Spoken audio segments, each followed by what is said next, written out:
Allora, mister, una vittoria che vi consente di raggiungere i 7 punti in classifica.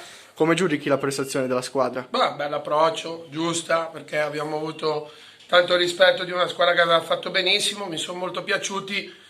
Peccato per un paio di sbavature che insomma potevano essere un pochino più attenti in qualche circostanza, però direi che abbiamo fatto 5 gol, potevamo fare degli altri bene, come mentalmente bene, mentalmente molto attenti e rispettosi dell'avversario.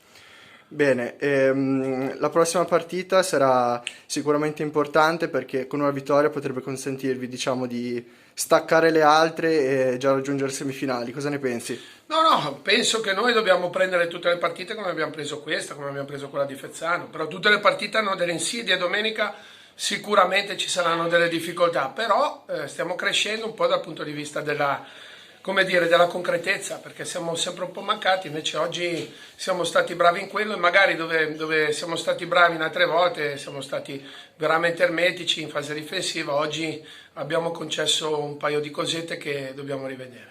Sicuramente la partenza forte del primo tempo, ma anche del secondo, vi ha aiutato.